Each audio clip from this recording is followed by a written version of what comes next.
제주도를 이 세 가지가 많다고 그래서 삼다도라고 부릅니다. 그 세 가지는 뭘까요? 뭐 바로 그냥 튀어나오네요. 예, 그렇죠. 돌, 여자, 바람이 많아서 삼다도라고 부릅니다. 근데 제주도를 삼다도라고 부르기도 하지만 이 세 가지가 없다고 해서 또 삼무도라고 부릅니다. 그 세 가지는 뭘까요? 네, 맞습니다. 도둑, 대문, 한 가지가 생각이 안 나요. 거지. 예. 거지, 도둑, 대문이 없다 해서 제주도를 삼무도라고 부릅니다. 제주도민은 부지런하고 자립심이 강해서 궁핍한 시기가 와도 남에게 잘 빌리지 않는다고 합니다. 그래서 거지가 없다고 그러고요. 거지가 없을 정도로 자립심이 강하기 때문에 또 남의 것을 넘보지 않는다고 그럽니다. 그래서 도둑이 없다고 그럽니다. 그래서 거지와 도둑이 없고 바람이 많기 때문에 전통적인 제주도 가옥에는 대문이 없습니다. 요한계시록 21장과 22장 5절까지에는 천국의 모습을 보여주고 있습니다. 그런데 천국의 모습을 보면은 있는 것이 있고 또 없는 곳이 있습니다. 그래서 오늘은 천국에는 무엇이 없는지를 우리가 함께 살펴보면서 은혜를 나누고자 합니다. 첫 번째로 천국에는 하늘과 땅과 바다가 없습니다. 우리 21장 1절 말씀 우리 함께 읽어보겠습니다. 시작. 또 내가 새 하늘과 새 땅을 보니 처음 하늘과 처음 땅이 없어졌고 바다도 다시 있지 않더라. 아멘. 이것은 백보자 심판 후에 있을 일인데 그때에는 처음 하늘과 땅과 바다가 없어지고 새 하늘과 새 땅이 있게 될 것이라고 말씀을 하고 있습니다. 근데 여기서 하늘과 땅과 바다가 없을 것이라고 말을 하고 있는데 특별히 어디에 방점을 좀 찍고 있는가 하면 바다에 방점을 찍고 있습니다. 1절 말씀에 보면 바다도 다시 있지 않더라. 그렇게 바다의 강조를 하고 있는 것을 볼 수 있습니다. 성경에서 바다가 상징하는 것은 혼돈과 악의 근원을 상징합니다. 그래서 요한계시록에서 첫 번째 짐승이 바다에서 올라옵니다. 그러니까 즉 죄악된 이 세상은 영원하지 못하고 사라지게 될 것이라고 말씀하고 있는 것입니다. 또한 바다는 믿음의 장벽을 상징합니다. 이스라엘이 출애굽을 했지만 홍해 바다가 가로막고 있었습니다. 이스라엘이 가나안 땅으로 가려고 했을 때 요단강이 가로막고 있었습니다. 그때 이스라엘이 하나님의 말씀을 믿고 순종했을 때 홍해와 요단강이 갈라졌고 건너갈 수가 있었습니다. 쿠바드 증후군이라는 그런 말이 있습니다. 어떤 남편들은 아내가 임신을 하게 되면 아내하고 똑같이 식욕 상실, 메스꺼움, 구토, 치통과 같은 증상을 함께 겪기도 한다고 합니다. 이처럼 아내의 임신과 출산 중에 나타나는 남편의 여러 가지 심리적, 신체적 증상들을 가리켜서 쿠바드 증후군이라고 부른다고 합니다. 이 쿠바드는 불어에서 온 말인데 알을 품다, 부화하다라는 뜻을 가지고 있는데 일종의 아내와 함께 입덧을 같이 하는 그런 현상을 가리켜서 말한다고 합니다. 즉 아내를 한 몸으로 사랑하기 때문에 나타나는 증상인 것이죠. 누군가의 아픔과 고통에 마음을 같이 하고 동참하는 그런 증세인 것입니다. 예수님이 이런 말씀을 하셨습니다. 마태복음 11장 17절에 보면 우리가 너희를 향하여 피리를 불어도 너희가 춤추지 않고 우리가 슬피 울어도 너희가 가슴을 치지 아니하였다. 예수님 말씀처럼 세상은 타인에게 별로 관심을 가지지 않습니다. 즉 자기 중심적인 탐심이 가져온 것이 죄악된 세상의 현상입니다. 그것이 바로 지옥인 것이죠. 살기 좋은 세상이 되려면 우리가 서로 쿠바드 증후군에 빠져야 됩니다. 누군가 옆에 울고 있는지, 고통당하고 있는지, 슬픔에 빠져 죽음을 염두에 두고 있는지 서로 마음을 살피고 같은 마음으로 울고 기도해주는 그런 사람이 필요하고 바로 그것이 천국과 같은 곳입니다. 중간에 바다와 같은 장벽을 두고 나만 생각하지 않고 너를 생각하는 세상, 그것이 바로 천국이라는 것입니다. 우리 두드림 교회가 특별히 모든 목장이 그 안에 바다가 없어지고 모든 장벽이 사라지고 서로의 아픔을 공감하고 함께 울고 애통할 수 있는, 그래서 장벽이 다 사라진 그런 천국과 같은 목장이 되기를 소망합니다. 두 번째로, 천국에는 모든 눈물, 애통, 곡하는 것, 아픈 것, 사망이 없습니다. 우리 21장 4절 말씀 함께 읽어보겠습니다. 시작. 모든 눈물을 그 눈에서 닦아주시니 다시는 사망이 없고 애통하는 것이나 곡하는 것이나 아픈 것이 다시 있지 아니하리니 처음 것들이 다 지나갔음이로라. 아멘. 얼마 전에 배우 김혜자 씨와 손석구 씨가 주연한 천국보다 아름다운이라는 그런 드라마가 상영했다가 종영했습니다. 보셨나요? 저도 처음에 좀 보다가 못 봤는데, 드라마가 성경적이지는 않습니다. 환생에 대한 이야기가 나오고 전생에 대한 이야기도 나와서 성경적이지는 않지만, 그러나 작가가 천국에 대해서 재미있는 상상을 하면서 그렇게 만든 그런 드라마였습니다. 이 드라마를 보면 천국에 갈 때 자기가 천국에서 살고 싶은 나이를 결정할 수가 있더라고요. 여러분은 천국에 가면 몇 살 때로 가고 싶으세요? 각자 답이 다르겠죠? 근데 이 드라마를 보니까 아내 역할로 나오는 이 김혜자 씨는 80대의 나이로 갑니다.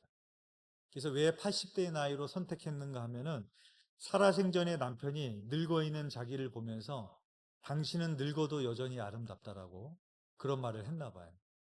그래서 80대의 나이로 천국을 선택해서 갑니다. 그래서 80세의 노인으로 천국을 갔더니 자기 남편을 봤더니 남편은 30대의 청년으로 있는 거예요. 그래서 막 그거 갖고 막 서로 따지기도 하고, 나는 당신이 늙어도 이쁘다고 그래서 80세로 왔는데 너는 왜 30대의 청년으로 있냐, 이런 이야기들이 나오는 그런 드라마입니다.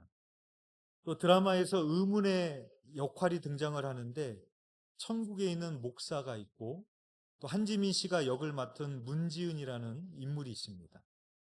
나중에 그 비밀이 밝혀지게 되는데, 한지민 씨가 역을 맡은 문지은은 김혜자 씨가 젊었을 때의 자기 자신이었습니다.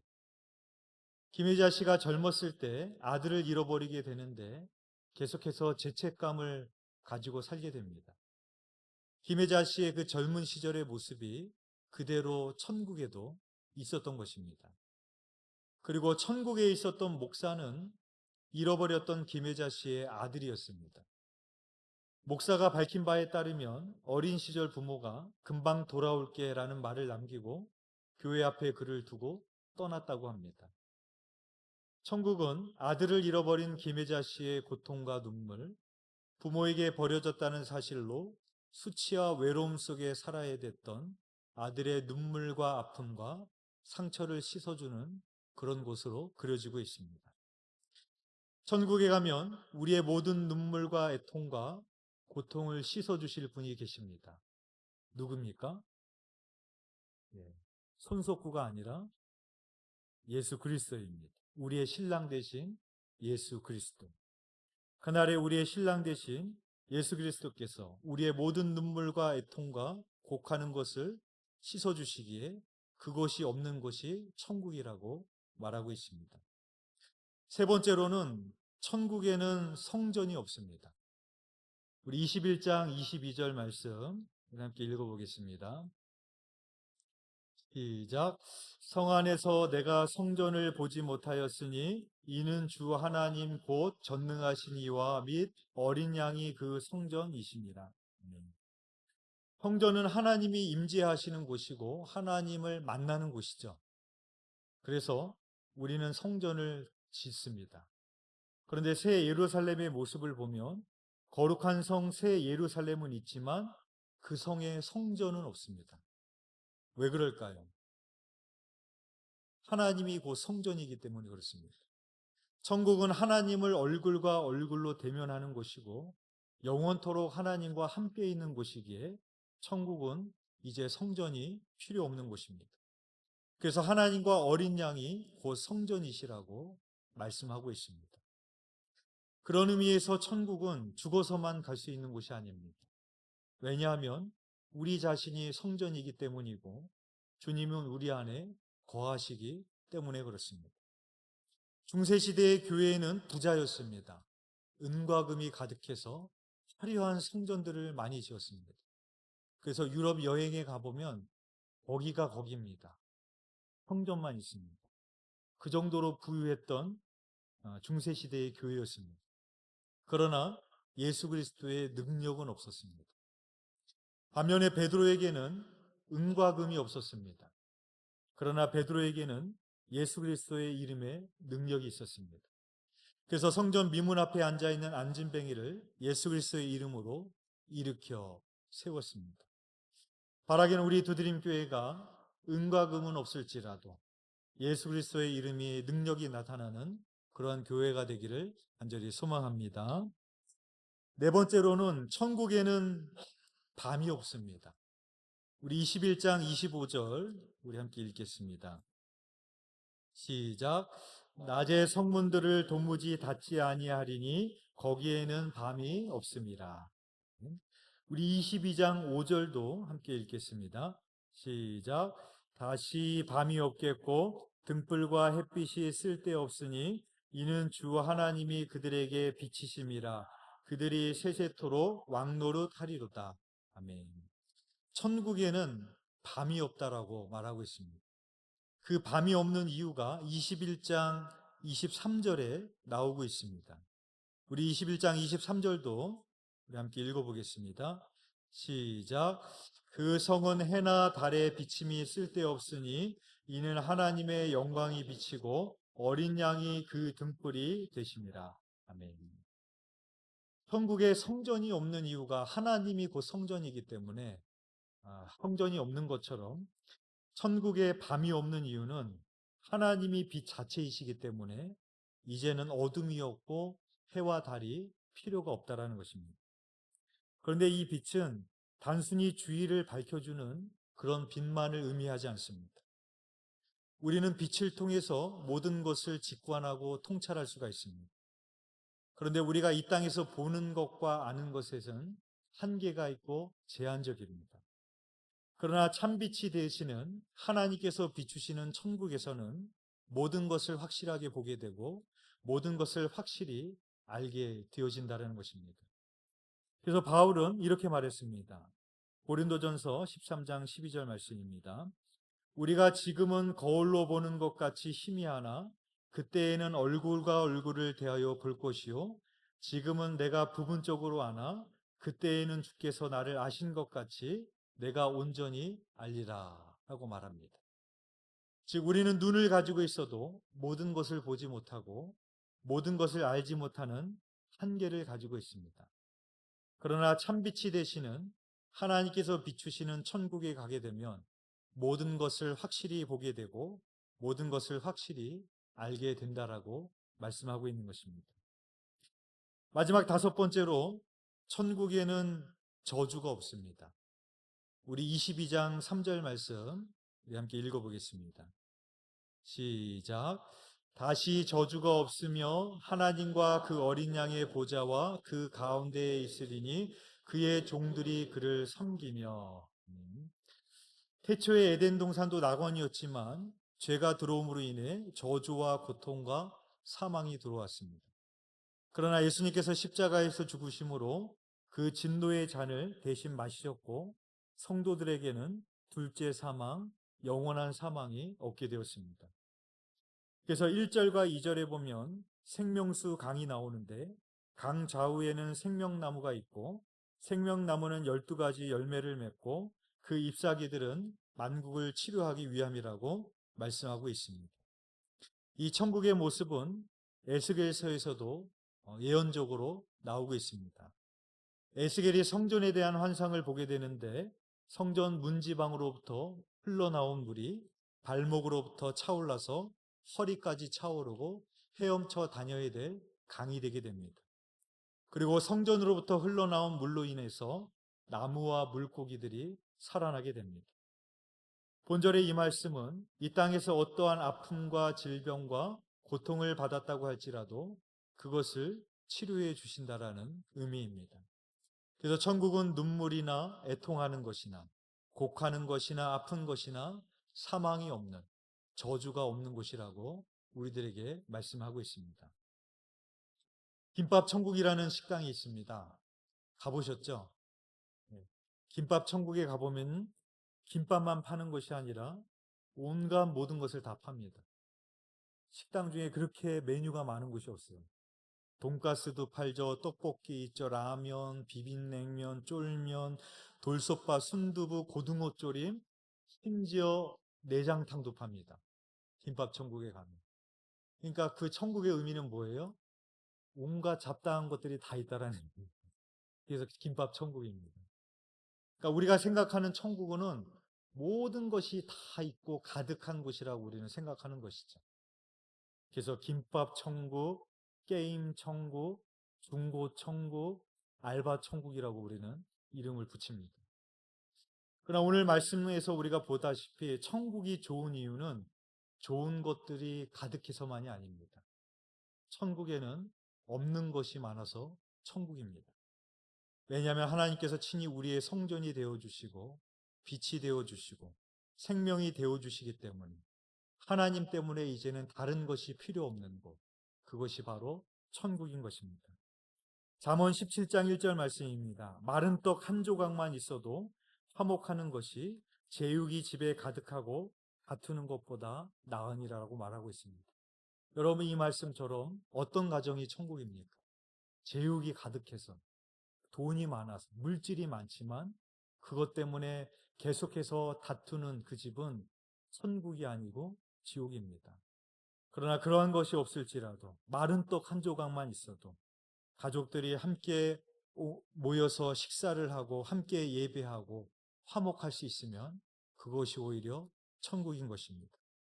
바라기는 우리 두드림 교회야 모든 목장이 하나님 때문에 다른 것이 필요 없는 그런 천국과 같은 교회, 천국과 같은 목장이 되어지기를 간절히 소망합니다. 기도드리겠습니다. 사랑과 은혜가 풍성하신 하나님 감사합니다. 2025년도 우리 목장이 힘차게 출발하여서 또 상반기 동안 또 은혜 가운데 나아가게 하시니 감사를 드립니다. 우리 마을과 목장을 위하여 수고하시고 기도하신 우리 마을장님들과 목자들에게 주님 함께하여 주셔서 그 말씀을 예수님의 마음으로 뿌렸고 예수님의 마음으로 기도했던 것들이 우리 목장에서 또 열매 맺게 되어질 줄 믿습니다. 하나님, 이제 한 달간 방학을 맞이하지만 또 9월에 힘차게 후반기 목장을 시작할 때 우리 목장이 우리 두드림 교회가 천국과 같은 목장, 천국과 같은 교회가 되기를 원합니다. 우리가 서로를 가로막고 있는 모든 바다와 장애물이 없는 그런 목장과 교회가 되게 하여 주시옵시고 은과 금은 없을지라도 예수 그리스도의 이름의 능력이 나타나는 목장과 교회가 되게 하여 주시옵시고 이 땅에 사는 동안에 또 천국을 소망하며 서로를 위하여 또 함께 울며 애통하며 기도하는 천국의 모형이 되어지는 우리 두드림 교회 모든 목장이 될 수 있도록 주님 인도하여 주시고 축복하여 주시옵소서.